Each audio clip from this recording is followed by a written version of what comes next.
Chileciteño, vivió la política desde chico. Fue preso político, diputado nacional y embajador. Dice que la marcha peronista fue su canción de cuna. Hoy, en Masiva, Jorge Yoma.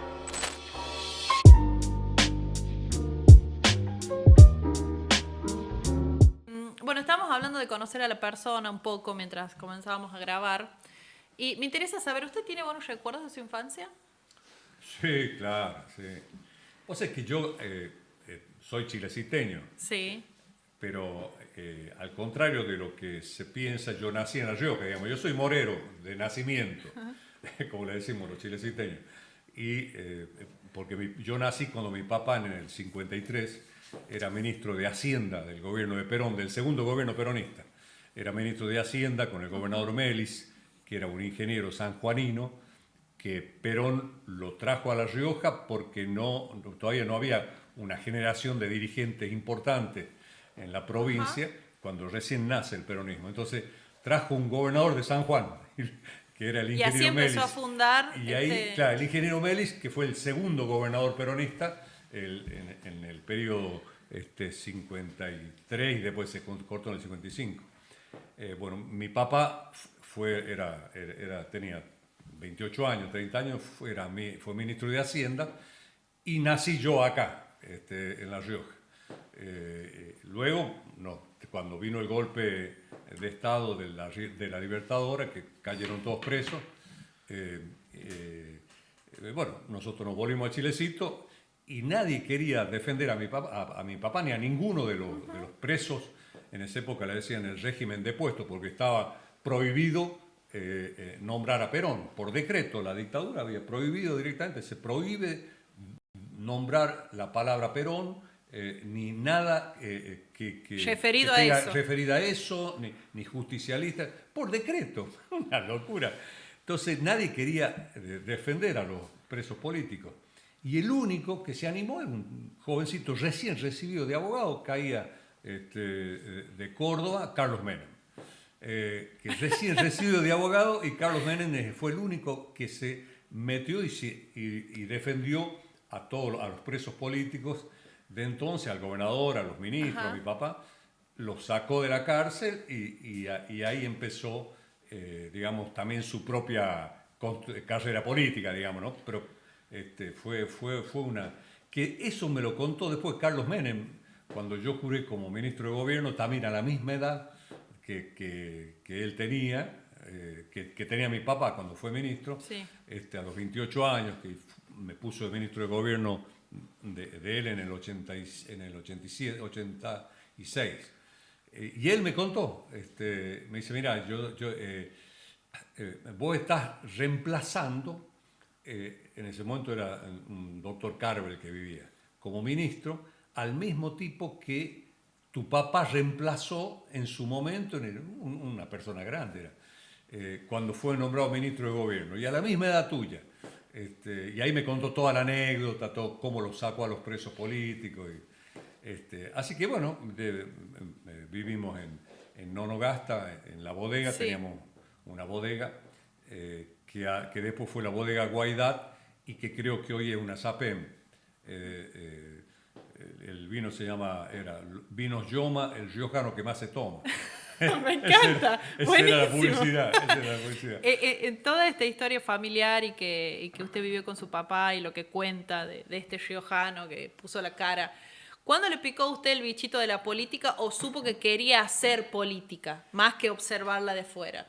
Mira, el bichito me picó cuando mi canción de cuna fue la marcha peronista. Digamos, yo en esa época de la resistencia peronista posterior Sí. a la dictadura, a la Libertadora, nosotros estábamos en la bodega en Nonogasta, vivíamos ahí, y yo recuerdo de niño, tengo mis recuerdos de niño, 5, 6, 7 años, que por la noche venían tipos muy raros, ¿no? Eran tipos raros que aparecían a la noche. Mi papá les prestaba un camión Bedford, que eran unos camiones grandes que había entonces, que después se fueron los Mercedes-Benz 1114, pero los primeros eran los Bedford. Y los tipos se iban a Vinchina, al oeste.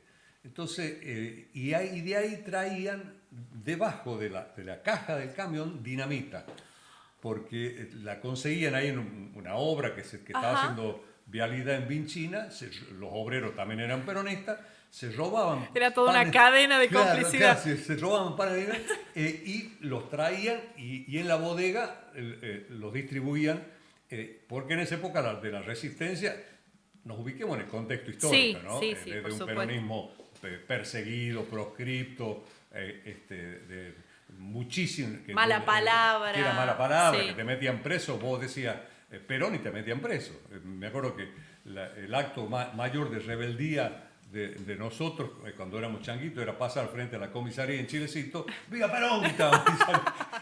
Y seguíamos en bicicleta y ahí salía la cana y nos buscaba y nos tenía 2 horas en cana por haber dicho gritado viva "Viva Perón". En ese contexto histórico, la resistencia peronista era producir actos, digamos, no sé, alguna bomba de estruendo en algún lado, hechos que demuestren que el peronismo estaba vivo, ¿no? A través Sí. de ese tipo de cosas, de actos que no era terrorismo, porque no mataban a nadie, Sí. pero sí se producían hechos que se iba en un camino que pasaba por frente de una comisaría, ponían un paquete de dinamita, y la parte del camino se rompía, y era generar hechos que luego marcaban un poco la resistencia popular a la dictadura, ¿no? Y tengo esa imagen de chico de los camiones que iban y venían y los tipos raros que dormían una noche y aparecían. Y después mamá me contó de qué se trataba, porque papá murió cuando murió jovencito, él tenía 41 años, y yo tenía 10 años cuando papá murió. Entonces, después todo eso lo reconstruimos con mamá, ¿no? Y ahí empezó el camino a mirar a la Claro, política. todo eso obviamente que me marcó, ¿no? Me marcó toda la trayectoria de mi papá, empresarial y política, y en el derecho. Él fue presidente del Superior Tribunal de Justicia de acá de la provincia, digamos. Todo fue lo fui mamando de chico, ¿no? De changuito. Y bueno, pues, cuando asume Carlos Menem, y la primera gobernación, vuelve Perón del exilio. Nosotros habíamos trabajado en la lucha por la vuelta de Perón, en la Juventud Peronista, habíamos armado la Juventud Peronista en Chilecito, en Córdoba.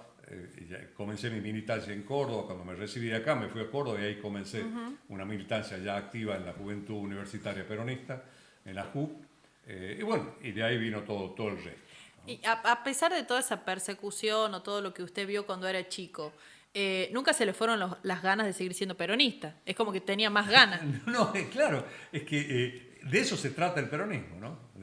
Digamos, el peronismo no es una construcción racional. El 80% del peronismo es emotivo. El peronismo es emoción, es algo que te motiva. ¿Cómo? Te motiva. No te olvides que perteneces a un movimiento que sufrió. Sí. Claro, todo ese sufrimiento, todas esas luchas te fueron llevando a una construcción mística, en el buen sentido de la palabra mística, digamos, en algo que no puedes racionalizar. Digamos, estando Perón proscripto durante 18 años, que no podía volver al país, nuestra lucha esos 18 años, de la generación de mi viejo, de Carlos Menem, y luego de la nuestra, ya al final de la dictadura, Sí. era luchar para que Perón vuelva. Entonces, nosotros nos juntábamos en unas casas clandestinamente a escuchar grabaciones de mensajes de Perón desde Madrid, tipos que iban a Madrid y que de ahí traían un mensaje grabado de Perón. Y se juntaban todos y... Claro, y ese mensaje recorría todo el país, 4 o 5 cintas, grabaciones. Claro, en ese que tiempo no había audios de WhatsApp. Entonces se juntaban los compañeros en casas, en los sindicatos, más que todo en los sindicatos. Gran parte de la resistencia peronista la llevaron adelante los sindicatos, ¿no?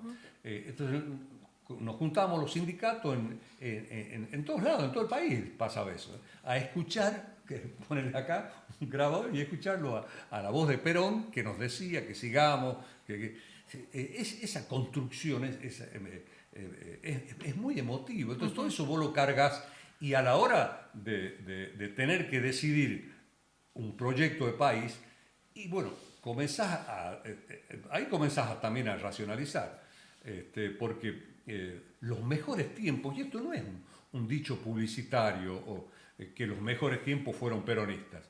Es cierto, digamos, además el peronismo es hijo de las crisis. El peronismo nace en el 45, después de la década infame, Sí. de quizá la época más difícil en términos sociales en la Argentina, de exclusión, de tiempos de fraude, que por eso se le llama la década infame, la del 30 al 40. Entonces, nace el peronismo con la irrupción de los trabajadores en la vida pública, y lo traen a Perón y lo ponen en la presidencia. Fue producto de una crisis. ¿Es por esto que el peronismo siempre vuelve a dar respuesta? Es que siempre vuelve, porque el pueblo busca el peronismo. En momentos de exclusión, vos fíjate, pasó después, vino la dictadura, lo derrocaron a Perón en el 73. Sí. Primero en las elecciones cuando era proscrito el peronismo. El peronismo fue proscrito y Frondizi, que era radical, se abre, arregla con Perón y Perón le da los votos peronistas y Frondizi es presidente con los votos peronistas. Después, cuando viene Lía, gana el voto en blanco, que era peronista, porque como no podíamos, estábamos excluidos. Claro, no podemos elegir a los nuestros. Claro, votamos, fueron a votar y ponían el sobre blanco y ganó el voto en blanco. Y Lía fue presidente con el 20% de los votos. Luego viene la dictadura de nuevo, termina la dictadura y el pueblo vuelve a traerlo al peronismo, al gobierno ya con Perón en el país, Sí. Vuelta el Perón al país. Siempre fuimos hijos de las crisis. Vos fíjate, en el 2001, primero en el 89, con la crisis hiperinflacionaria de Alfonsín, de los radicales que nos tiraron el gobierno por la cabeza 6 meses antes, y asume Carlos Menem con un país pero devastado, era el 1000% de inflación. Sí, la gente que estaba en los techos de las viviendas, en los barrios del Gran Buenos Aires, protegiendo contra los saqueos. Era un país devastado. Y la gente fue a buscarlo al peronismo. Fue Carlos Menem. En el 2001, Sí. con De la Rúa, lo mismo. Una crisis, Todo la gente lo en las calles. ¿Y a quién va a buscar? Busca al Aparece. peronismo. Y bueno, y después está el macrismo y Está vuelve el peronismo. y vuelve el peronismo, ¿no? Entonces, lo único que tenemos que ser sinceros, siempre el peronismo dejó un país mejor que el que recibió, siempre, siempre. Con este reconto histórico breve que hicimos, siempre cuando entregamos el país, Cristina dejó el país mucho mejor que el que Kirchner había recibido con Duhalde en el 2001, en el 2002. Sí. Bueno, ahora nosotros tenemos que discutir esto. Es la primera vez que tenemos que discutir y que tenemos que repensar y hacer una profunda autocrítica porque tuvimos errores, porque la inflación es mayor a la que tuvimos con la Los que dejó objetivos, el macrismo, pero hoy tenemos una situación en la cual la economía, la inflación comenzó a bajar de a poco, la economía comenzó a crecer. Creo que la unificación del poder político, que esta es la gran crisis que tiene la Argentina. La Argentina hoy tiene dos crisis que no son económicas. La Argentina tiene dos crisis. Una crisis es que llevamos una década y 2 periodos presidenciales porteños. Tanto en el gobierno de Cambiemos como en el gobierno de Alberto Fernández, todos porteños. Todos los candidatos presidenciales de los partidos políticos, todos porteños. Este es el primer dato, ¿no? Y el segundo dato, la segunda crisis son los gobiernos de coalición. No funcionan las coaliciones en la Argentina. Son cooperativas como la de Cambiemos o el mismo Frente de Todos. Por eso digo que tenemos que hacernos autocrítica del peronismo. en donde el poder no sabe bien dónde está el poder, quién es el que decide, donde son cooperativas y cada socio de la cooperativa pone 3 o 4 ministros que le responden al socio, pero no al presidente. Entonces, el presidente es un tipo condicionado. Entonces, tenemos presidentes porteños que no tienen el poder. Entonces, lo primero que hay que reconstruir en la Argentina es el poder político, un liderazgo y un proyecto de país. ¿Construir un país federal sería? Y un país federal. Vos fijate que esto comenzó a ordenarse cuando los gobernadores, por segunda vez desde la recuperación democrática, salen de sus comarcas, digamos, y dicen, no, pará, veamos lo que la Argentina se va al bombo, nos involucremos no solamente en nuestra provincia, sino veamos el conjunto. Entonces se juntaron los gobernadores, se juntaron en el 2002 con Duhalde. Sí. Hicieron los 14 puntos con Duhalde y la CGT y los gobernadores, y de ahí pudimos salir de la crisis de la Rúa y vino Kirchner. Y luego ahora se juntaron los gobernadores de nuevo y comenzaron digamos, lo entronaron o entronizaron a Massa, a Sergio. Sergio, sin duda, hoy es el que toma las decisiones, por lo menos en materia económica, con lo cual... ¿Él es el mejor candidato? No tengo duda, no tengo duda. Sergio, yo a Massa lo acompañé cuando él comenzó hace 10 años, en el 2013-2014, su construcción en el Frente Renovador. Me acuerdo que lo invité a la fiesta de la olivicultura en Aymogasta. Y hicimos una recorrida por Chilecito, por Aymogasta, por Famatina, porque Bordagaray lo invitó, el intendente lo invitó a Sergio ahí a Famatina, y de Famatina nos fuimos a la fiesta de la olivicultura. Y él había empezado su construcción política, digamos. Lleva 10 años recorriendo la Argentina y preparándose para ser presidente. Y es un tipo que tiene calidades políticas y calidades humanas, condiciones que por lo menos en la oferta electoral hoy no tiene el resto, y que creo que es fundamental. Digamos, vos tenés que tener liderazgo. La Argentina con otra cooperativa, que es lo que presenta Cambiemos, junto por el cambio, hoy se amplió la cooperativa. ¿Sabe qué? Eso le quería preguntar, porque hablábamos de, el comienzo, cuando llega el peronismo, cuando esto de, a pesar de ser perseguidos, seguían juntándose en la casa de alguien, escuchando audios, después vuelve con fuerza. Este último tiempo puede ser que el peronismo haya perdido esa fuerza porque estaba desordenado. Sí, absolutamente, por la carencia de poder político. Digámoslo, ahora que dice usted, por ejemplo, de los gobernadores que salieron, acá estamos. Claro, porque, digamos, todo lo del 2019, que fue salir de Cambiemos, esto es lo que votó la gente, terminar con Cambiemos, pero no fue, si bien es cierto desde el punto de vista electoral, fue exitosa la estrategia de Cristina.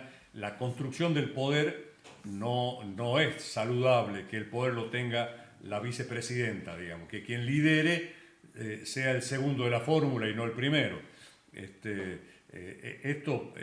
Digamos, lo que es tener un presidente debilitado que en cada decisión tiene que hacer un zoom para consultar. La Argentina es un país de caudillo, nuestra historia es una historia de caudillo, de liderazgo. Los mejores tiempos de la Argentina fueron con caudillos. Vos fíjate con Irigoyen, empezando por Roca, del principio del siglo XX, Roca, Irigoyen, Perón, Carlos Menem, Duhalde, Kirchner, Cristina misma, fueron, y vos fíjate en los datos sociales y económicos, fueron los mejores momentos. Y los momentos más difíciles fueron con presidentes débiles, con presidentes que digamos, estaban condicionados. Vos fíjate, de la Rúa, Macri, Ilía, ahora lamentablemente Alberto también es un presidente condicionado. Entonces, por eso creo que lo que primero que hay que hacer en la Argentina es reconstruir un liderazgo y un proyecto federal de poder. Entonces, terminemos, ayer lo dijo muy bien Yar Llora, cuando festejaba el triunfo de Pacerini en Córdoba, en la Intendencia de Córdoba. Terminemos con el gobierno de porteños, que nos vengan a decir, ya está, basta, necesitamos una Argentina federal. Y esa visión federal es la que le dieron los gobernadores cuando se armó todo ese lío de las candidaturas y que salió el ministro del Interior, un gran tipo, gran amigo, y que de pronto se vio candidato a presidente. Y los más allá de lo dijeron, que salió después, claro, los gobernadores dijeron, che, se juntaron, nos involucremos, potenciemos al mejor candidato, a quien está en mejores condiciones, que sin duda es Sergio Massa, por calidades personales y políticas. Y yo no tengo dudas que él que por sus condiciones no va a ser un presidente condicionado. Uh-huh. Si vos lo tomás a Larreta, por ejemplo, o a Bullrich, primero condicionado por los radicales. Los radicales van a tener el 80% del poder en un eventual gobierno de cambio, de Juntos por el Cambio. Y la Argentina no está, tenemos demasiados problemas como para encima sumar un gobierno radical. Es demasiado. Demasiado fracasaron los radicales, chocaron la Argentina. Todas las veces que fueron gobierno la chocaron a la Argentina. De nuevo que sean opción. No es hay una tercera pata que apareció hace relativamente poco, Milei. El tipo tiene un mérito muy interesante, que es haber instalado las ideas del liberalismo, con las cuales obviamente muchos de ellos no comparto, la mayoría no comparto, ¿no? Pero él instaló un discurso, instaló una agenda, y en los jóvenes instaló una agenda. Digamos, los jóvenes que se involucren, los jóvenes, digamos, que son los desencantados por esto. Sí, una generación que no cree en la política. Por estas dos periodos de gobierno porteños, la verdad que fue muy excluyente para los jóvenes. Y bueno, el hecho de que Milei haya instalado esa agenda, un tipo joven, un tipo con fuerza, obviamente que por ahí vamos a tratar de que nadie escuche, por ahí habla boludeces, ¿no es cierto? Pero bueno, estamos en campaña, hay varios candidatos. Hay que tirar de todo, claro. Pero es un tipo que instaló una agenda interesante que faltaba en la Argentina, en el debate político de Argentina, el liberal genuino, ¿no? Pero bueno, vamos a ver si le da el cuero, porque no veo que haya construido una estructura, porque vos tenés que... digamos, vos figurás en las encuestas. Ahora, después, para organizar la elección está de la casta, como él dice. Sí, necesitas la estrategia en cada punto del país. Y la casta, los dirigentes políticos, que son los que organizan una estructura política y una estructura que te llevan electoral. La gente a votar, que te acompañan. Y más en tiempos en los cuales no hay ganas de votar. Fíjate en Córdoba, fíjate en las últimas elecciones, en todos lados, la gente ha perdido mucho la gana de votar. No va a votar. Si el voto no fuera obligatorio, acá votaría, que tampoco es dramático, porque en Estados Unidos vota el 30% de los ciudadanos. Digamos, el voto no es obligatorio, pero el presidente solo vota el 30% de los ciudadanos, porque el voto no es obligatorio. Acá el voto obligatorio estaba, en Córdoba votaron el 60%, que era una cosa así. Lo escucho decir, bueno, desde que... Pero digamos, Milei no es opción, no lo veo como opción seria Está ahí. Está ahí, instaló un debate, puso la agenda, pero creo que la cuestión está entre los radicales y el peronismo, o bueno, el PRO, que el PRO es un partido vecinal de la ciudad de Buenos Aires, ¿no es cierto? Más los radicales. Bueno, en eso, lo escucho mucho decir desde que comenzó la entrevista, gobiernos porteños, y hablar de Carlos Menem. ¿Fue uno de los mejores presidentes Carlos Menem? Yo no tengo dudas. Yo lo pongo a nivel de Perón. No, yo no tengo dudas. ¿Cómo fue cuando lo conoció? Carlos Menem fue el único tipo que desde la restauración democrática, desde hace 40 años, este año cumplimos los 40 años de democracia, y veo lamentablemente amigos míos como Miguel Pichetto, por ejemplo, que es amigo y compañero de muchos años, decir como propuesta que hay que sacar los militares a la calle, que el ejército a la calle, o quejarse. Tanto nos costó sacarlo que lo quieren traer de vuelta. Recuperamos la democracia. Pero bueno, en estos 40 años el único presidente que propuso cambios estructurales en la Argentina fue Carlos Menem. Carlos Menem fue quien primero terminó con la inflación, fue el único presidente que tuvimos una década cero inflación. Vos no conocés, vos con tu juventud no sabés lo que es vivir sin inflación. Claro. Sí, era muy chica. Vos ganás un peso hoy y vale lo mismo que a fin de mes. Y que vos podés planificar tu economía y decir, bueno, de este peso, 20 centavos es para el alquiler, 20 centavos para la comida, esto para la luz, esto para el gas, y vos haces tu economía y el mes que viene va a ser igual. Y si mejorás, va a mejorar tus ingresos, pero los gastos van a seguir lo mismo. Entonces, esa cuestión que hace hasta como un derecho humano fundamental, ¿no? Que es el derecho a la tranquilidad, el derecho a la estabilidad familiar, el derecho a poder proyectar un futuro. Eso es la inflación cero. Eso lo vivimos 10 años con Carlos Menem. Yo mi casa de acá de La Rioja la compré con un crédito a 30 años y terminé pagando hace dos años una cuota de 500 pesos, que era la última cuota del crédito. Un crédito a 30 años, a tasa de interés cero. Es una cosa, es una Argentina que vos decís, muchos jóvenes, la gran mayoría de los menos 30, digamos, no vivió eso, no sabe lo que significa eso. Entonces, por eso te digo que Carlos Menem fue, junto con Perón, los que produjeron las transformaciones más importantes. ¿Cómo fue cuando usted lo conoció? ¿Ya sabía, tenía ese espíritu de líder o ese sentido encantador que la gente le decía a Carlos Menem de convencer? Sí, yo lo conocí en un conflicto. Obviamente somos de generaciones distintas, ¿no? Sí. Él era de la generación de mi papá. Y yo estaba en la Juventud Peronista en Chilecito y teníamos 3 concejales nosotros, que nos había dado en la distribución del movimiento peronista, que teníamos las 4 ramas del movimiento, que era la mujer, la política, los jóvenes y los obreros. Entonces, el 25% de las listas de candidatos lo tenía cada sector de las 4 ramas del movimiento. Claro, y conformaban el total después. Claro, allá sí lo había organizado Perón.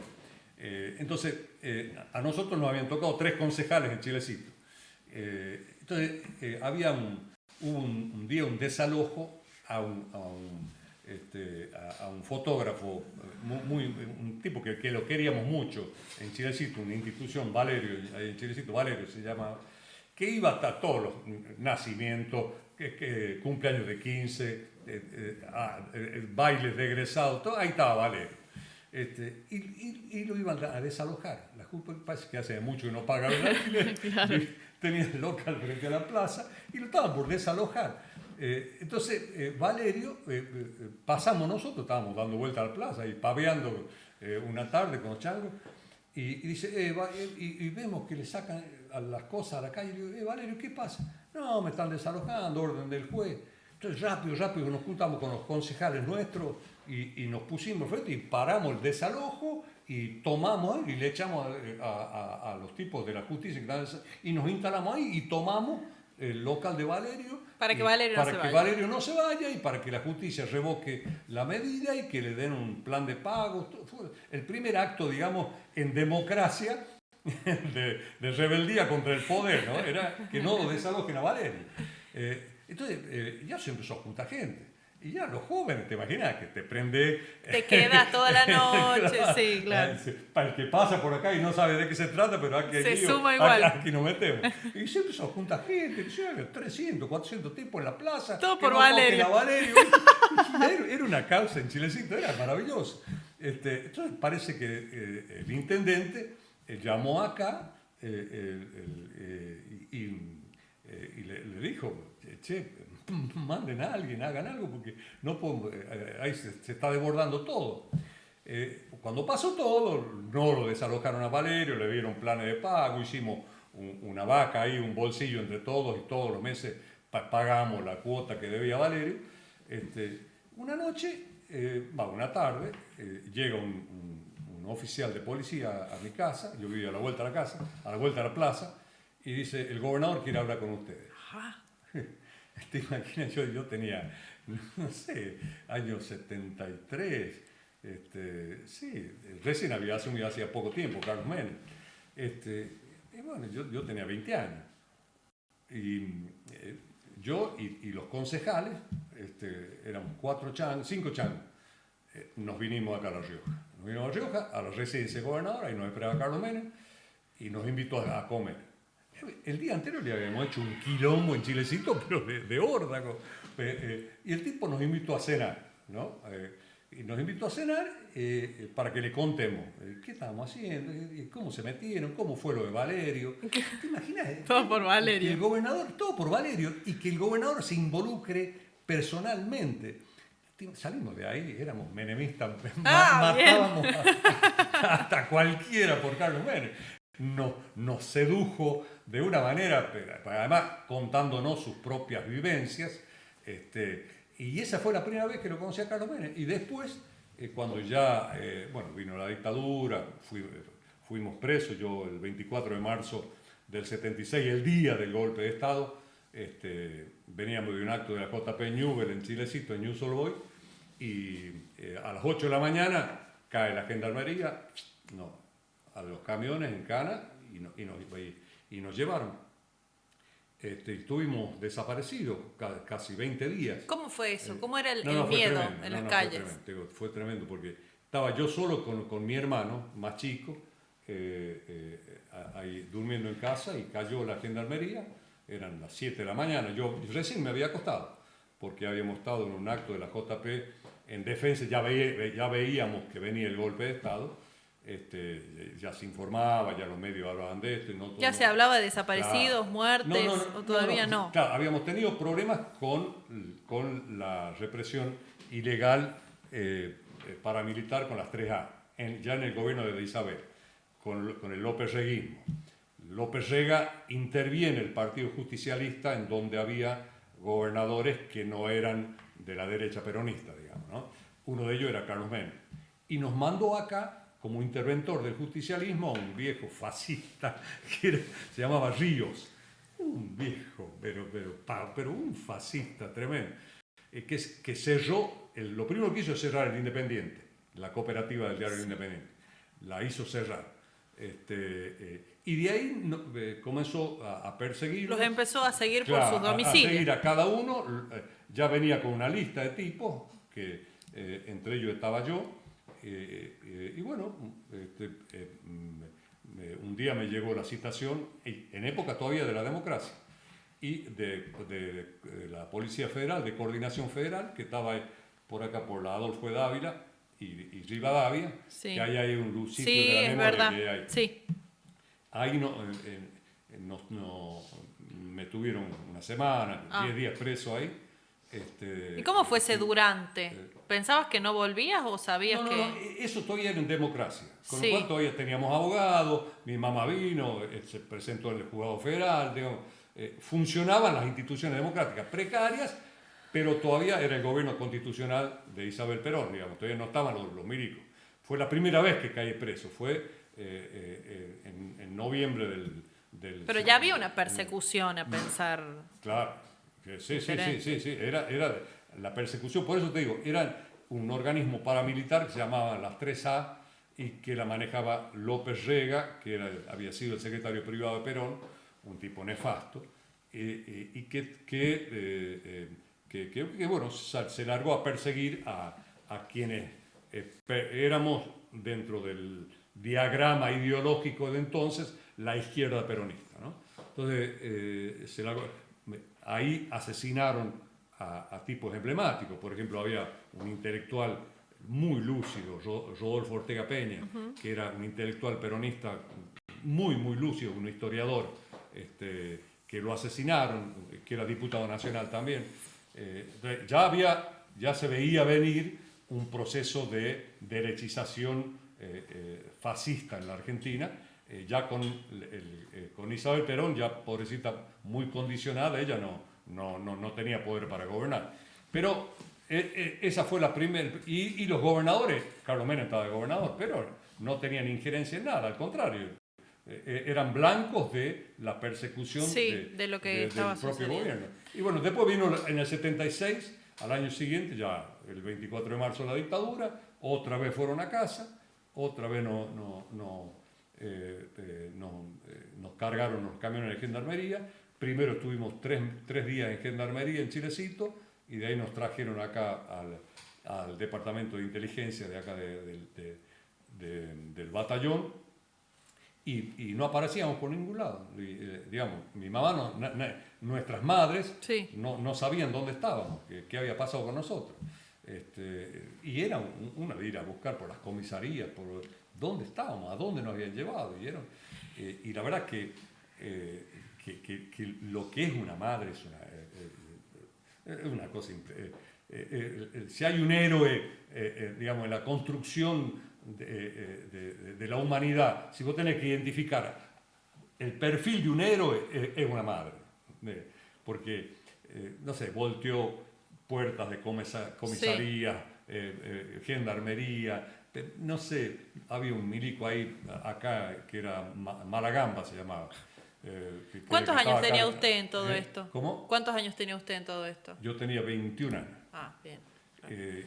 Y mamá, hasta que me tuvieron que blanquear, a mí y a los compañeros que nos habían llevado. Y aparecimos en la cárcel, acá en la cárcel de La Rioja, a los 25 días, aparecimos para conocimiento ya de mi mamá, de los familiares, en la cárcel de La Rioja, y yo estuve, habré estado 3-4 meses, y me liberaron también por la presión. Estábamos todos sin causa. Y ahí estábamos en el mismo pabellón, Jorge Machicote, Jorge Massa, estábamos el Pelado Vaso, entrañable, querido amigo, el Pelado. De todo eso, ¿a usted le quedaron amigos en la política o Todos de la ellos, militancia? Todos ellos. ¿Lo sigue frecuentando? Y muy poco, porque por mi propia actividad, a mí no te olvides que yo estuve 20 años en el Congreso, Sí. lo que me llevó a estar Alejado de la provincia. alejado de la Entre provincia. comillas, ¿no? Sí, Locación y demás. pero además yo estuve en Córdoba, me recibí de abogado en Córdoba, digamos, no tengo esa cotidianeidad, pero sí esa incondicionalidad con tipos, qué sé yo, hay tipos que yo no veo hace como 20 años, a Pichico Moreno, por ejemplo, que es un chango de Chilecito, que en la cárcel estábamos en celda así, justo en una 8ª, estaba yo y al lado estaba Pichico y al lado el Pelo Vaso. Y esas cosas que no se me van más. Y yo cantaba en ese momento, entonces los changos llegaban a las 7 de la tarde, que es la peor hora para estar en la cárcel. Cuando empieza a caer el sol, viste, un silencio y todo encerrado ahí en la celda, una celda así de 2x2, en camastro de hierro, y solamente tenía una ventanita así chiquita, así que daba para afuera, que es la única luz que tenía. Y los changos empezaban, negro, canta. Y yo empezaba a cantar despacito, y empezaba a cantar, y cantaba bolero, y cantaba tango, y cantaba folclore, y depende del que estaba de guardia, cantaba un poco más alto. A veces traían un colimba que hacía la guardia, porque los milicos no querían hacer guardia ellos, entonces a la noche traían... Y había uno de los colimbas, era un chango de Chilecito que había sido compañero mío en la primaria. Entonces cuando estaba ese colimba era cuando se armaba el coro en la cárcel y cantábamos todos, cada uno de una celda, pero así como que teníamos, digamos, teníamos una identidad entre nosotros en la cárcel muy fuerte, que todo eso se fue, por eso digo que todo eso fue contribuyendo a que el peronismo sea una mística. Bien. A que el peronismo sea un sentimiento. No hay otro movimiento, no creo en la historia de América Latina, otro movimiento que haya tenido ese proceso histórico que tuvo el peronismo, de sobrevivir a las dictaduras y a su vez ser hijo de las crisis. Venir, el pueblo te va a buscar cuando hay momentos de crisis y de exclusión, y luego la reacción lo que provoca es, hoy no son los militares, pero hoy los medios de difusión porteños son quienes producen el desgaste y ocupan el espacio generando noticias, falsedades, ¿no? Lo escuché decir en algún programa que los porteños viven en un termo. Sí, así que, ¿Y bueno, por no qué? tiene- ¿Porque se planifica mirando el obelisco? viven en un termo porque es su propia realidad, no tienen idea de lo que pasa afuera. Sí.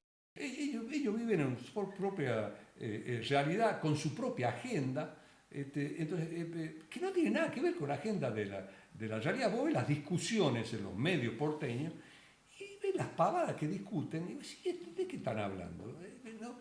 Entonces se pasan el día hablando, qué sé yo, Lázaro Báez, esto, este otro, pero digamos, no tiene nada que ver con la realidad de la Argentina, de lo que vive cotidianamente la Argentina, ¿no? Y por esto cree, o no sé si tiene esta sensación que por ahí Menem no tiene el reconocimiento que debería tener por ser un gobernador un presidente del interior. Mira, tiene mucho que ver la demonización que hicieron de Menem la prensa porteña. A Menem lo pintaron, a Menem le adjudicaron que puso la bomba en la AMIA, Sí. que puso la bomba, que es cómplice en la Embajada de Israel, que hizo explotar Río Tercero, que lo mató a Cabeza, al fotógrafo Cabeza, que contrabandeó armas a Ecuador y a Croacia. Un solo presidente, el presidente de la República. La demonización que hicieron de Menem, pero porque lo que no perdonaron era que un turco riojano y peronista esté 10 años en la Casa de Gobierno decidiendo... Un cabecita negra. Un cabecita negra. Y por eso te digo que hoy los medios porteños están como están. Vos fijate cómo es el escenario político. Es la interna porteña de Bullrich y Larreta y el resto del país. Y lo único que existe en los medios porteños es la interna porteña, es Bullrich y Larreta, ¿no? Pero de todo esto que dice de Menem, ¿qué podemos tomar como crítica? ¿O qué parte de todo eso que dijeron no es tan mentira? ¿O qué podemos hablar de crítica de lo que fue su presidencia? Mira, la crítica que yo le hago a Carlos Menem, que no hizo lo suficiente, que él no hizo lo suficiente o su segundo mandato perdió demasiado tiempo en construir un tercer mandato, ¿no? Bien. Se ocupó del futuro y no del claro, presente. es decir, bueno, él ganó, transformó la Argentina, nos dio una nueva constitución, nuevas instituciones, estabilizó la economía y ya venía un periodo de crecimiento. Habíamos superado la crisis asiática, la crisis del Real de Brasil, ya veníamos ya de nuevo con un periodo de crecimiento y Menem veía que él terminaba su mandato. Y Duhalde, el discurso de Duhalde era crítico hacia la convertibilidad. Entonces, él veía que iba a tener que entregarle el mandato a un tipo que no estaba de acuerdo con todo lo que él había construido. Entonces, él se dedicó a tratar de conseguir un tercer mandato. Entonces, él descuidó algunas cuestiones que... Y eso lo hizo perder. Claro, y que lo hizo no perder. ¿Y qué principalmente descuidó? ¿La economía, lo social? No, la parte social. Porque el proceso de privatizaciones fue un éxito, digamos. Antes de Menem, vos para tener un teléfono, vos te anotabas y te tardaban 3 años para que te lleven un teléfono de línea a tu casa. Cuando vos alquilabas y buscabas para alquilar en los diarios, perdón, decía, sin teléfono tanto, con teléfono tanto. Era más caro, claro. Claro, imaginarse la Argentina sin rutas. Qué sé yo, la Panamericana hoy, Okay. que es la autopista Córdoba-Buenos Aires o Rosario-Buenos Aires. Discúlpeme. ¿Qué tiene agua si quiere? Frenamos un ratito y después continuamos porque es importante saber cómo lo vivió usted también. Era una calle de doble mano. La Panamericana, que hoy vemos, que cuando vos vas de Rosario a Buenos Aires, semejante autopista, que ahora está completada con Córdoba a Rosario, pero de Rosario a Buenos Aires era, y de Córdoba a Rosario, era una calle de doble mano antes de Menem. Hoy tenés autopistas con 4 carriles de cada lado, y eso lo hizo Menem. Digamos, todo lo que era conectividad, la revolución de Internet, de las redes, esto lo hizo Menem. Cuando concesionó el espacio eléctrico, la aparición de la radio de frecuencia modulada, las FM, que lo hizo Menem, digamos, en el ente de comunicaciones. Digamos, Menem transformó la Argentina, la modernizó a la Argentina. Creo que cuando el gran error fue cuando devaluar Brasil en el año 97-98, devalúa el real, ¿no? Se valoriza el dólar y devalúa el peso brasileño, el real. Y Brasil era es nuestro principal socio comercial. Ahí tendríamos que haber ajustado nosotros la convertibilidad, el 1 a 1. ¿Por qué? Porque perdieron competitividad nuestras exportaciones. Nosotros de acá salían por semana 200 camiones con aceituna para Brasil, que se iban por la ruta 40 a Brasil. Perdimos ese mercado porque perdieron competitividad nuestras exportaciones. Entonces, creo que a esas cosas descuidó un poco en tren de buscar su tercer mandato. En todo este recorrido que venimos haciendo, y más allá hablando de los pros, los contras, o su mirada también desde adentro, y todo lo que usted me viene contando de su historia en la política, de todo lo que atravesó, incluso desde el origen familiar.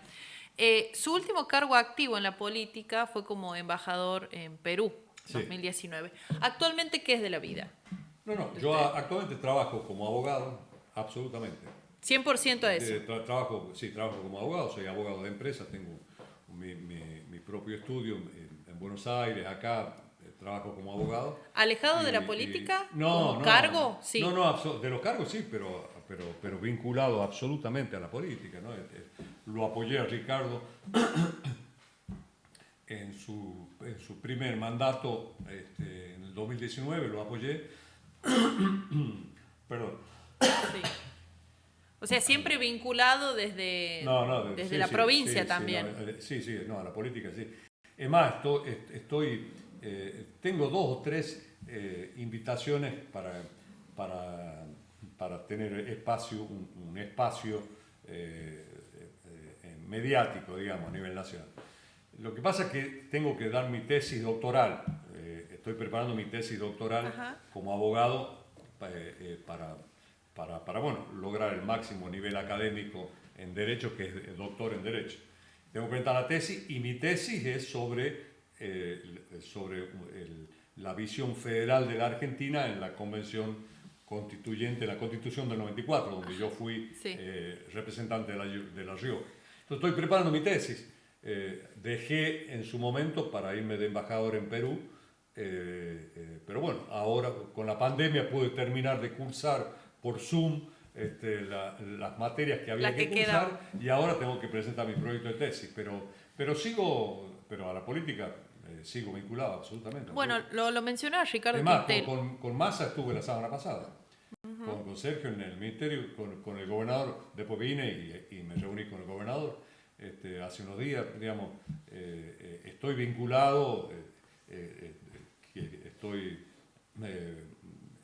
digamos, el rol que me toque ocupar en la campaña lo voy a ocupar, digamos. Y yo creo realmente que Massa va a ser presidente, y creo que es el mejor, que en mejores condiciones está. ¿Y a Ricardo Quintela lo ve como un líder también acá en la provincia? Yo creo que Ricardo ya comenzó y dio su prueba de fuego cuando el peronismo entró en una situación de inestabilidad, de no saber a dónde íbamos, y él con Zamora, con Jalil, dijeron: no, señores, vamos a involucrarnos, y armaron ellos la fórmula, ¿no? Sí. Entonces, creo que ya eso fue una muestra de que Quintela está ejerciendo un liderazgo en los hechos, regional, que además está siendo reconocido por el peronismo a nivel nacional. Sí, bueno, hablamos esto del concepto federal. Muchísimos compañeros, el mismo Sergio,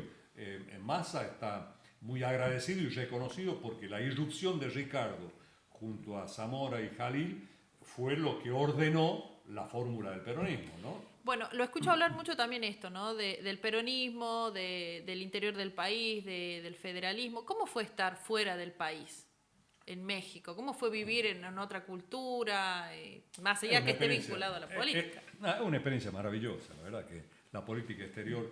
Yo fui embajador en México con Kirchner y Cristina, y después a propuesta también del peronismo. Quiero aclarar que quien me propusieron como embajador en Perú, en el gobierno de Macri, fue el bloque de senadores peronistas, Pichetto, Urtubey, todo lo que fue el bloque peronista de senadores, le pidieron a Macri espacio para... Claro, fue un gobierno macrista, pero impulsado por peronistas. Claro, fui propuesto en la política exterior, digamos, para integrar la política exterior de Argentina por el peronismo. Así que, estuve en México y en Perú. Es una experiencia fascinante. Ser embajador es fascinante. Porque ves la perspectiva desde digamos, desde una altura que te permite ver cómo juegan los actores de la economía, de la política, de la geopolítica internacional. Otra forma de relacionarse también. Otra forma, es un valor agregado a una carrera política, digamos, yo creo que debería formar parte de la construcción de un liderazgo político, un capítulo específico en política exterior, ¿no? Porque realmente, es más, creo que no debería, porque el Instituto de Servicio Exterior de la Nación, el ISEN, fue creado por Perón, ¿no? Y funciona aparte, digamos, es un estamento académico que está por fuera del sistema académico argentino. Yo creo que debería estar en las universidades nacionales. Deberían todas las universidades nacionales tener una carrera que sea la del Servicio Exterior de la Nación. Porque si no, te llegan solo porteños. Los provincianos llegamos por la política, pero los embajadores pero de se carrera... hace una carrera los embajadores amplia, de carrera son los tipos que están en Buenos Aires estudiando. Esos son los de carrera. Los del interior somos los que llegamos de la política. Entonces, creo que ese es uno de los cambios. Yo se lo propuse. Es más, me lo aceptó y me dijo, métele para adelante Cristina, cuando era presidenta y yo era embajador en México. Le dije, mira, voy a hablar con los senadores, con los diputados, para que armemos un proyecto de ley que la carrera del Servicio Exterior de la Nación sea una carrera universitaria y que en Chilecito, en la Universidad de Chilecito, que la he creado yo, tengamos, o acá en la UNLAR en La Rioja o en San Juan, en las universidades nacionales, tengan como carrera la de Servicio Exterior de la Nación. ¿Cómo está su relación actualmente con Cristina? Porque en su momento fue crítico. Sí, se enojó conmigo. ¿Pero se enojó porque No, sí no, o...? me mandó a decir, hace un tiempo me mandó a decir que me había perdonado. ¿Por qué? Digo, ¿Pero qué en dijo realidad la usted? que le tengo que perdonar soy yo, porque siempre fui le tuve mucho respeto y fui muy amigo de ella. Hemos sido compañeros en la Constituyente, en el Senado, en diputado. La verdad, ella me distinguió como embajador. Hicimos con ella y con Néstor Kirchner un acuerdo histórico con México, que fue una alianza estratégica que firmamos. Fue Kirchner con Cristina a México, yo lo invité, fueron y firmamos con el presidente de México una asociación estratégica entre Argentina y México que elevó el comercio entre los dos países, que era de $1.200 millones al año a $4.500 millones. Y comenzamos a exportar, que antes no exportábamos, aceituna, fruta del Valle del Río Negro, la industria metalmecánica. La verdad que con Cristina siempre hemos trabajado muy bien juntos, pero en mi periodo como diputado se dieron un par de hechos que ella no es muy paciente, que digamos. ¿Esa fue la principal crítica? Se enojó, ¿Esa fue la principal crítica hacia ella? ¿O...? No, digo, hubo 2 o 3 hechos que produjeron un enojo en ella, y yo que soy medio tosudo, digamos también, pero se enojó ella, me acuerdo cuando fue el pacto con Irán. Ajá, sí. yo presidía la Comisión de Justicia. Entonces dije, esto es un error. Es un error. Vos no podés transferir la jurisdicción digamos, de los jueces argentinos a una comisión internacional para que juzgue y que el fiscal y el juez de Argentina vaya a juzgar a los tipos allá en Irán. Y ella se enojó. Entonces, y eso decía el pacto. Sí. Yo creo que de buena fe intentaron destrabar la causa AMIA con eso, ¿no? Para que el juez argentino vaya a tomarle declaración a los tipos allá. Pero nadie va a la casa de los chorros a tomar la declaración a los chorros, digamos. Suponiendo que hayan sido los iraníes, porque no hay ninguna prueba real que fueron los iraníes o el gobierno de Irán quien impulsó el atentado. Quienes causaron eso, sí. Pero era una cuestión jurídica, entonces yo me aferré, saqué ahí un tratado que hizo Joaquín B. González cuando fue canciller. Siempre riojano. Claro, siempre riojano. Entonces le dije a Cristina, mira, presenté un dictamen donde Joaquín B. González sostiene que los tratados pueden ser modificados por el Congreso. Que no solamente el Congreso los aprueba o los rechaza, sino que en el Tratado de Límite con Chile de 1881, cuando se trató en el Senado, Joaquín B. González lo modificó al tratado. En el Congreso, el tratado que había firmado el presidente. Y ahí entonces, le tocó el tomado ego. ese antecedente, le dije a Cristina, bueno, no le dije a Cristina, le dije al presidente del bloque, a Rossi, a Agustín, le dije, yo voy a presentar un dictamen propio, donde voy a modificar el tratado. Y ahí le tocó el ego. El ego y la autoridad. Es muy vertical, digamos, ¿no? Es muy vertical. Y el peronismo es vertical, ¿no? Entonces, yo quise poner mi intelectualidad al servicio de la ley, pero Cristina se enojó. ¿Y se enojó por algo más o fue Y puntualmente? después fue una audiencia que fui a la Corte Suprema por la ley de promoción industrial, que fui con Beder Herrera, culpa de Beder. Culpa de Beder se enojó. Fuimos con Beder, vamos que era a preguntar. gobernador, yo era diputado, y fuimos con la secretaria de Industria, que era Débora Giorgi, la secretaria de Industria, para poner en marcha de nuevo la promoción industrial, que había sido un decreto que firmó Cristina en el 2010. Firmó un decreto prorrogando la promoción industrial para La Rioja y Catamarca. Y la Secretaría de Industria no lo quería poner en marcha el decreto, había que hacer el acuerdo y firmarlo. Entonces fuimos hasta la Corte Suprema, le hicimos juicio y fuimos los gobernadores, Beder Herrera, Gioja y el de San Luis, a una audiencia en la Corte Suprema, y del otro lado estaba el Ministerio de Economía y Débora Giorgi, que era la Secretaria de Industria. Entonces Gioja y Beder, dice, uno tenía que hablar ante la Corte Suprema y discutir con el gobierno nacional. Entonces Gioja y Beder me dicen, anda vos, negro, No, boludo, que a mí me van a hacer hablar. ¿Ustedes son gobernadores? No, ahora no, boludo, nosotros no podemos, somos gobernadores. No, habla vos, boludo, nadie te va a decir nada. Entonces me pedí la palabra y te imaginas, ante los jueces de la Corte Suprema, el gobierno nacional de un lado y los gobernadores provinciales de otro lado, y me largué con todo el centralismo, ¿qué les dije de todo? Entonces salimos y ahí fue, es más, Débora Giorgi, la secretaria de Industria, estábamos yo con el Beder ahí en el pasillo de la Corte, saliendo ya de la audiencia, viene y dice, Cristina se va a enterar de esto, Y la llamó a Cristina lo llamó al Beder, lo recontra cago a pedo, disculpa. Y a mí me cortó. Y se enojó, y después, bueno, ya dejó el gobierno, pero digo, yo y hace poco le llegó un mensaje diciendo, lo perdono. Decirle que, creo que a Beder le dijo, le pregunto por decirle al negro que está todo bien. Que yo lo perdono. Y le dije a Beder, bueno, decirle que yo también lo perdono. Porque me echaron del bloque, me echaron los empleados, todo. Pero te digo, más allá de eso, que son circunstancias de la política, yo pasa. Tengo un altísimo respeto y aprecio por él. ¿Pero es rencorosa en esas cosas? No, lo puso Alberto Fernández.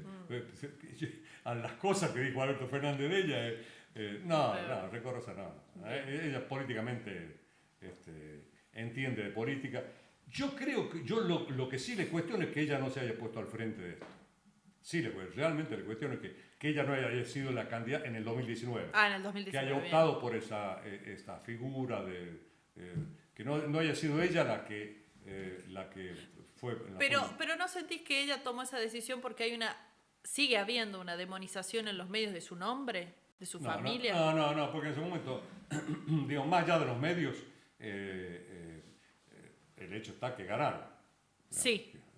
Pero más allá de los medios, hay un liderazgo de Cristina que lo tuvo y que lo sigue teniendo, digamos, en el peronismo, y que vos no podés resignarlo, digamos. Entonces, yo quizás si tengo que hacerle una crítica es que ella no asumió en su momento, en el 2019, se tendría que haber puesto la al crisis frente que dejó el macrismo, no asumió el liderazgo de la Argentina, que era lo que todo el mundo, el peronismo le reclamaba.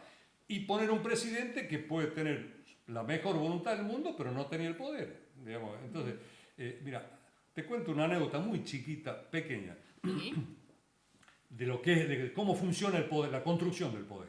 Cuando Kirchner fue electo presidente, yo lo apoyé acá. Yo fui candidato a gobernador en el 2003, y lo enfrenté a Menem. No Menem cualquiera. lo llevaba a Massa, y Menem lo llevaba a Massa. Menem era candidato a presidente y Massa a gobernador. Y como no me quiso apoyar a mí... Ah, ¿sí? Pero ¿por qué no lo quiso apoyar? Saqué los pies del plato, armé mi propio partido. ¿Pero sabe por qué no lo quiso apoyar? ¿Por algún motivo en particular? No, porque La Rioja seguía siendo de él. Y él se garantizaba con gente de él que La Rioja iba a seguir siendo de él. Digamos, si iba yo, el gobernador iba a ser yo. Y eso él lo sabía, porque me conocía, porque fui 3 años ministro de gobierno de él. ¿No quiere compartir el poder? Es lo que ocurre con Sergio Massa. Sergio Massa va a ser el presidente, digamos, y donde vos le mandes dos mensajes WhatsApp disintiendo con él, te bloquea de WhatsApp. Claro. No va a ser Alberto Fernández, Después con todo respeto. Eso no tengo duda, ¿no? Entonces, cuando yo lo apoyé a Kirchner, Kirchner gana a nivel nacional, yo pierdo las elecciones con Dini Massa, sí. y voy a saludarlo a Néstor, a la Casa de Gobierno, a felicitarlo por su triunfo.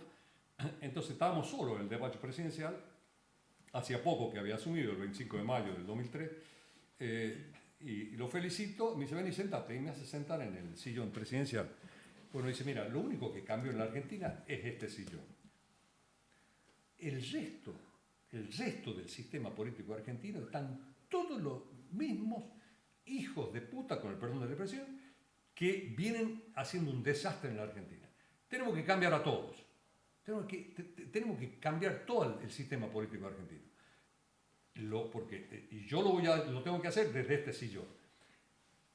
Ahora, para cambiarlo, al primero, vos disculpame porque lo tengo que decir como me lo dijo él. Usted diga malas palabras. Al primero que tengo que cagar es a nuestro amigo Dualde.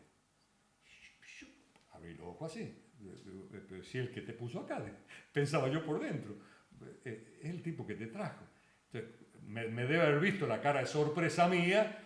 Pues, mira, yo no puedo permitir que la gente piense que el poder está en Loma de Zamora. Yo tengo que demostrar que el poder está acá en la Casa de Gobierno, que el que tiene el poder soy yo. Y para eso tengo que cagar a mi padrino. Digamos, entonces, ahí fue cuando fueron las elecciones en el 2005 en la provincia de Buenos Aires, y la puso a Cristina, que la enfrente a Chiche Dualde, para construir su propio liderazgo, digamos. Él tenía que demostrar que el que lideraba era él. Tenía que mostrar quién la tenía más grande, digamos. Claro, es que en este país es la única manera de gobernarlo. Hay un libro que te recomiendo, que es muy, muy lindo, que se llama La invención de la Argentina, que le ha escrito un gringo, un americano, Nicolás Shumway se llama, y que te hace la historia argentina a través de sus contradicciones, ¿no? Empieza con Saavedra Moreno, Moreno que era del centralismo porteño y era el monje negro de la Revolución de Mayo, contra Saavedra que estaba vinculado a los líderes del interior, y de ahí empieza a desarrollar lo que fue la construcción argentina por sus contradicciones. Bien. que siempre fueron unitarios y federales. Siempre fue el centralismo del puerto con el resto, con los caudillos del interior. Tan es así, que dice el libro, que sancionada la Constitución del 53, consolidada jurídicamente la nación argentina, 10 años después seguía peleando el Chacho Peñalosa. Al Chacho lo vienen a matar en el 63, 10 años después de la Constitución del 53 y del 60, ya con la nación constituida, el Chacho seguía peleando. Entonces, la Argentina fue producto de sus luchas, de sus contradicciones, ¿no? Que hasta el día de hoy la seguimos teniendo. Hoy seguimos teniendo esa lucha también. Hoy sigue siendo, hoy volvió a ser la principal contradicción. Por eso, cuando uno dice, la terminemos con los porteños, lo dijo Jacques Llora, ¿no? Sí, en el discurso. Pero sí. no es una frase, además, digamos, no es contra el pueblo de la No ciudad de les Buenos queremos Aires. quitar el lugar, queremos algo que El es pueblo de la ciudad de nuestro. Buenos Aires, Claro. hay 50.000 riojanos que viven en la ciudad de Buenos Aires, digamos, y catamarqueños, digamos, no el ciudadano, el porteño, sino la élite porteña. Alfonsín la definía como las 10 cuadras a la redonda del Obelisco, donde están los bancos, donde están las oficinas corporativas Todo de las empresas, esas 10 cuadras a la redonda del Obelisco, ahí se soluciona el problema. Vos dices, transforma eso en una playa de estacionamiento, decía Alfonsín, y se acaba el problema de la Argentina. Yo creo que entonces, tenemos, ¿qué es lo que vemos para el futuro? Que hay que reconstruir el poder político y un proyecto federal. ¿Qué es lo único que se ve para adelante o en el escenario actual? Que podemos llegar a eso con Massa y Unión por la Patria, y con Rossi, los gobernadores, la CGT, las organizaciones sociales. Digamos, ¿quiénes pueden producir los cambios? ¿Quién puede liderar todo eso? El peronismo, Massa. ¿Te lo imaginas a Larreta, a los radicales, toda esa mejunje que hay? Digamos, que para salir de las 10 cuadras del Obelisco necesitan un GPS, porque si no se pierden. Okay. La Argentina lleva 10 años con esto. Vos fíjate, acá a La Rioja vinieron todos los precandidatos presidenciales. ¿Quién se reunió con un centro comercial? ¿Quién se reunió con una cámara de productores? ¿Quién se reunió con el Consejo de Ciencias Económicas o con un gremio? ¿Quién visitó una fábrica del parque industrial a hablar con los obreros? Nadie. Vienen, se sacan selfies acá en el Naindo y se vuelven. Esos son los candidatos presidenciales. El único fue Massa, el único que salió y en su momento Guado de Pedro, que caminó muchísimo en la Argentina. Pero entonces, realmente, a pesar de que tenemos que superar una crisis en muchos casos provocada durante el gobierno del peronismo, quienes estamos en condiciones de solucionarlo es el peronismo. Eso no tengas duda. Le propongo un juego. Con todo gusto. Yo le voy a mencionar un par de nombres y usted me va a decir qué opina, una frase, un pensamiento, qué significa. A ver, Mauricio Macri. Macri es un buen tipo.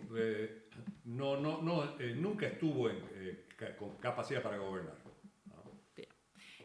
Recién hablamos, pero Cristina Fernández. Es una personalidad entrañable con muy mal carácter. Ok, bien.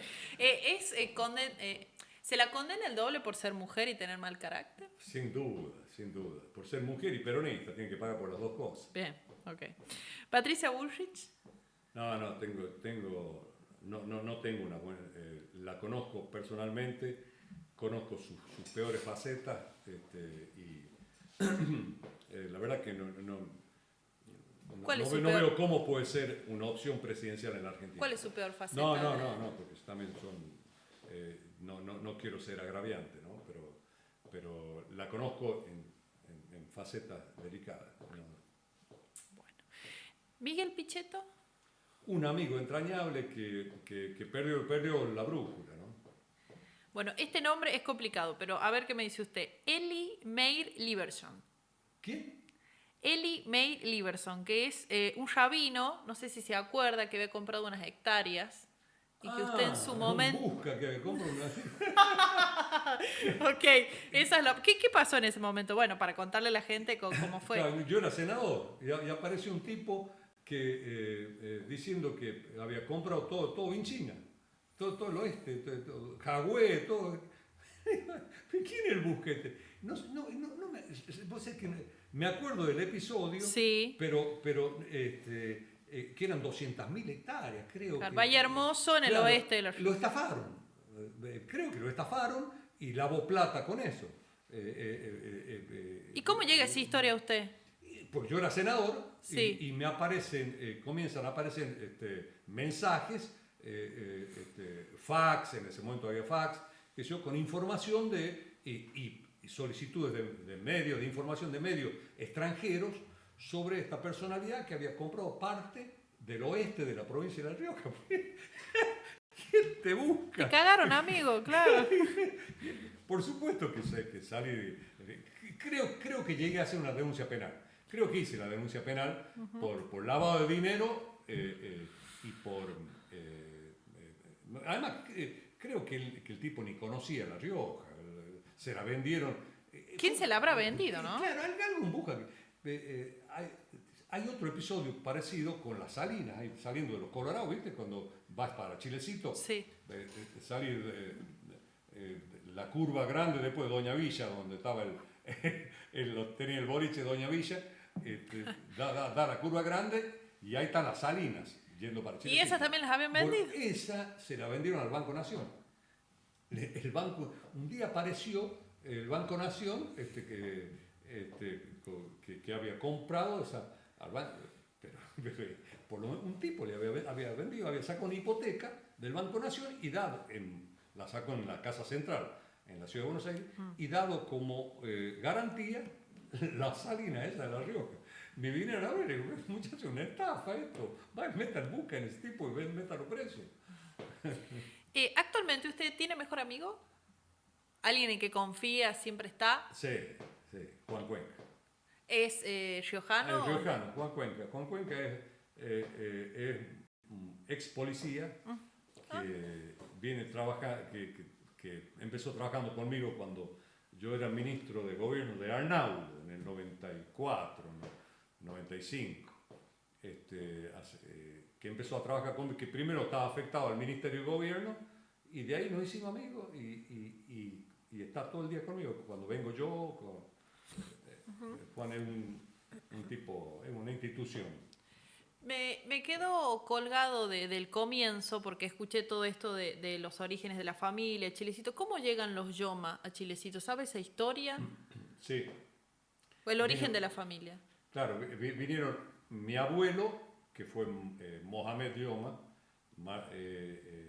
con el padre de Zulema, que era don Amin Yoma, el tío Amin, vinieron juntos de Siria, eran primos ellos. Ajá. Y Amin Yoma se dedicó a las curtiembres, a recorrer el oeste comprando cueros y armó la curtiembre, y mi abuelo armó la bodega. Y se radicaron acá porque desde el punto de vista geográfico, demográfico, todo el ecosistema, digamos, es muy similar a Siria, todo lo que es el oeste de La Rioja. Entonces, vos fíjate que toda la colectividad árabe se desarrolla en el noroeste argentino, más que todo, sí. En Santiago, en Tucumán, en La Rioja, en Catamarca, ahí están todos los paisanos, porque es muy similar a Siria, al Líbano, ¿no? Y se dedicaron, cada uno armó su propio emporio, digamos, la bodega y las fincas, mi viejo, mi abuelo, después mi papá, y el papá de Zulema, que ahora quedó Emil, que armaron la curtiembre, y nos radicamos ahí, pero somos, digamos, yo vengo a ser sobrino de Zulema. Ella era prima de mi papá. Ah, ok, bien. En toda esta historia familiar, ¿cómo es su relación con la religión? ¿Es religioso usted? No, sí, soy católico. No, Católico. yo soy segunda generación de argentinos. Leo libros vinculados al islamismo, me apasiona el Islam. Conocer la historia. Sí, conozco y me involucro y lo leo y respeto a la religión del Islam, pero soy católico. Sí. ¿Cómo es su relación con su familia fuera de sus hijos? Por ejemplo, con su lema o con el resto. No, con ¿Son ellos cercanos? no tengo, tenemos una relación de afecto muy grande, ¿no? Pero en general, claro. Pero no tenemos cotidianeidad, digamos, no tenemos una relación, no tengo una relación cotidiana, digamos, ¿no? ¿Y su vida sentimental? ¿Está en pareja? ¿Está Estoy separado? casado por segunda nupcia. Me casé primero con una tino gasteña, de ahí tuve 2 hijas maravillosas. Una se radicó en Vancouver, en Canadá, es arquitecta, y la segunda, es abogada y abogada del Banco Central. Está en la parte de reserva del Banco Central, te imaginas dónde está. Todos los días me llama y dice, papá, vos no sabes, la histeria que tiene, que los swap chinos, que esto, que tiene otro. Y el hijo más, y después me separé, me casé ¿Qué es su actual con una porteña, esposa? que es mi actual mujer, hace ya casi 30 años. Y tengo un hijo, Anuar, que es actor, licenciado en filosofía, trabajó en algunas películas ya, en El cuento de las comadrejas de Campanella, Sí, trabajó sí, ahí la en vi. esa, trabajó en varias obras de teatro, da clases de actuación frente a cámara en el Ministerio de Cultura acá en La Rioja. Se formó en Estados Unidos, en Nueva York, y ahora se está queriendo volver a Nueva York porque lo aceptaron en una beca en una de las academias de cine más grandes del mundo, ¿no? En Lee Strasberg. Los polos opuestos. Una la parte bohemia y otra la parte más dura, sus hijas. No, tremendo. Pero además le quieres hablar de política y no quiere saber nada de política. ¿Te imaginas? Actor licenciado en filosofía, que es un tipo que lee los clásicos griegos. Yo estudiaba los clásicos en alguna materia de la Facultad de Derecho, pero lo lee Claro, los él clásicos se ha como dedicado, quien lee, claro, claro. se dedicó. Y además practica artes marciales. No tiene nada que ver conmigo. Y bueno, ahora se está por ir a Nueva York de nuevo a terminar su formación actoral. Y bueno, capaz nos saca de pobre. Capaz le va bien. Bueno, en estos polos opuestos, usted es abogado, como lo ha mencionado también, y ha tenido en varias oportunidades declaraciones sobre el Poder Judicial. ¿Cómo lo ve? ¿Necesitamos una reforma? ¿Cómo ve el Poder Judicial en nuestro país? Mira, la justicia. Yo creo que lamentablemente cuando se habla de la justicia, solo se habla de la justicia penal, ¿no? Y acá de lo que no se habla es de lo más importante para la sociedad, que es la justicia laboral, la justicia comercial, la justicia civil, digamos, que es lo que le soluciona los problemas cotidianos a la gente. Un tipo que lo echan de la fábrica y que sin causa y que tiene que ir a un juzgado laboral y, digamos, acercar a la justicia y reformar la justicia en todos sus ámbitos, que es lo que le interesa a la sociedad, avanzar en temas de mediación. Uno ocupa que te hagas una casa y que no lo puedes sacar, y a ese tipo, y vos tenés que ir a la justicia, digamos, entonces creo que como primera medida tenés que involucrar a la justicia en términos de las necesidades sociales.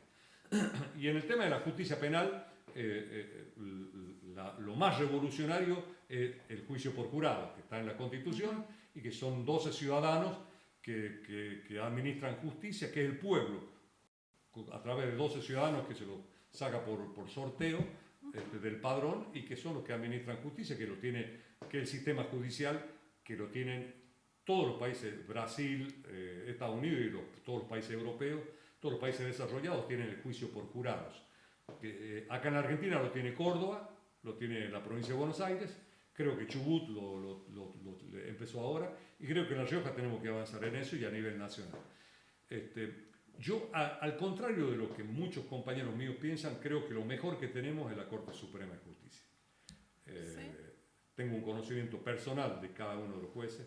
Fui compañero de Maqueda y Rosati en la Convención Constituyente del 94.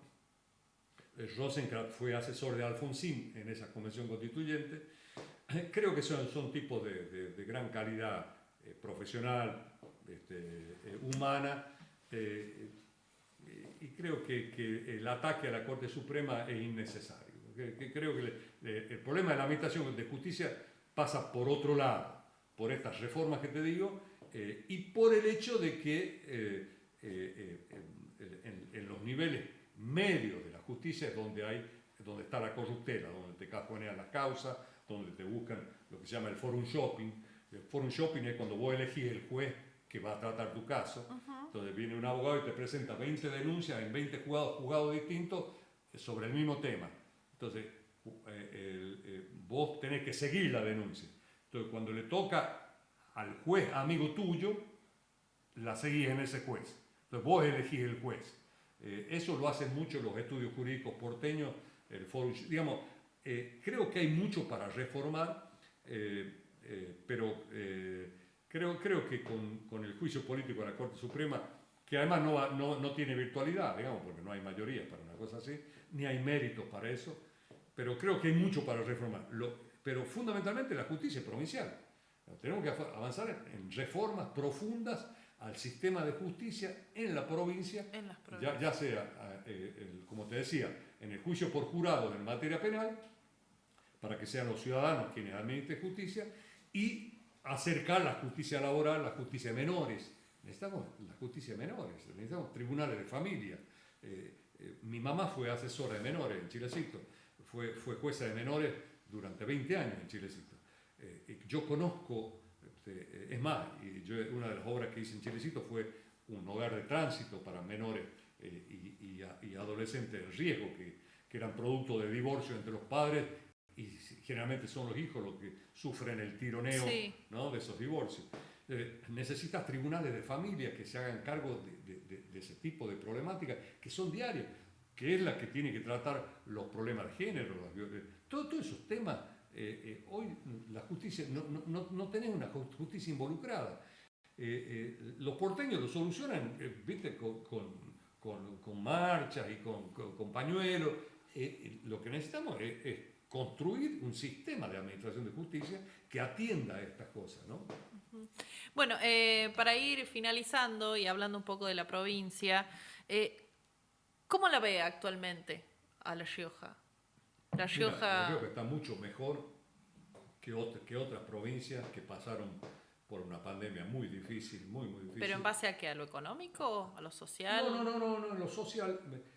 Digamos, en materia social yo veo que el Estado riojano en estos 2 años casi que, digamos, Quintela asumió y a los 3 meses estaba todo el mundo encerrado en su casa. Sí.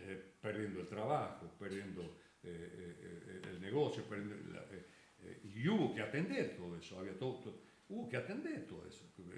La creación de los chalecos rojos que tanto le cuestionan a Quintela desde la oposición, fue una medida maravillosa. Eran changos y chicas que atendían, durante 2 años, atendieron a las familias que estaban encerradas en sus casas y que no podían ni salir a buscarse su sustento, y que el Estado estuvo ahí al lado.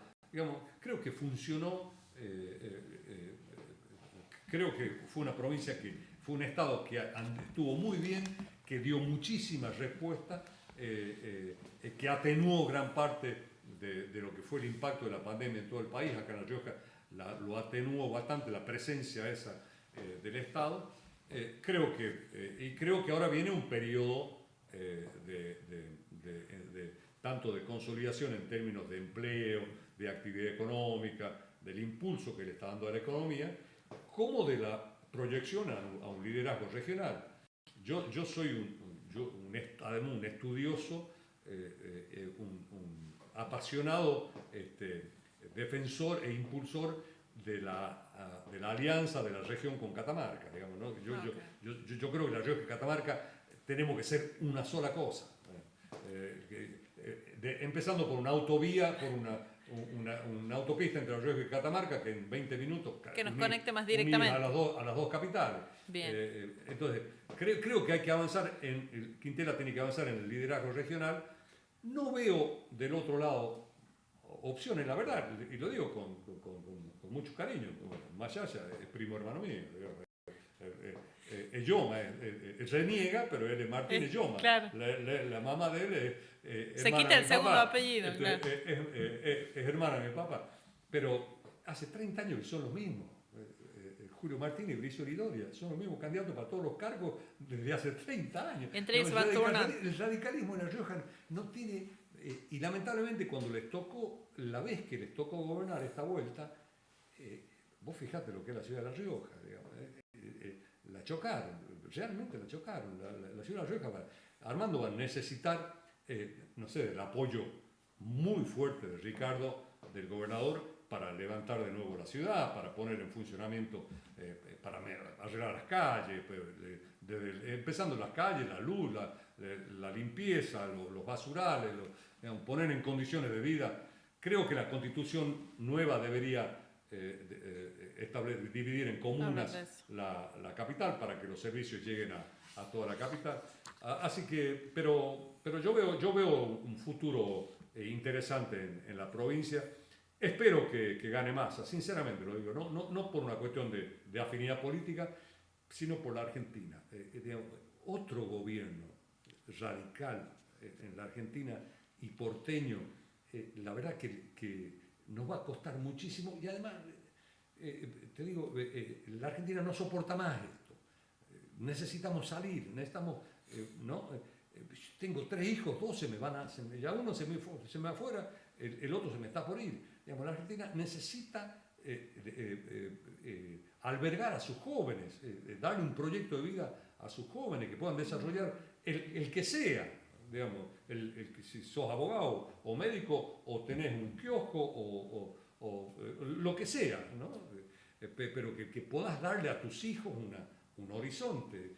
Necesitamos ese país nosotros. Entonces, necesariamente Felipe Varela sabía decir siempre que el sueño de él era atar las riendas del caballo en la pirámide de Mayo. ¿No? Ese decía Felipe Varela. Creo que esto es lo que tenemos que hacer en la Argentina, ¿no? Las provincias, ¿no? Tenemos que ir a atar las riendas del caballo ahí en la pirámide. Marcar presencia. Así es. Al final de cada entrevista, nosotros tenemos para los invitados un cuaderno personalizado, pero adentro le ponemos una frase que lo invitamos, si quiere leerla, y que me dé una opinión. ¿Qué piensa? ¿Qué se le viene a la cabeza cuando la lee en voz alta?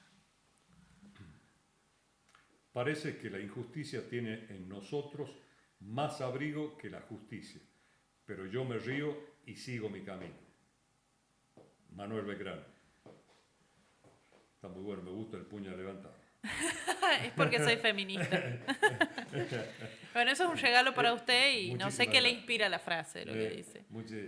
Creo que es parte del problema de la Argentina, ¿no? La sensación que tiene, esta es la sensación que tiene la gente, el ciudadano común, ¿no?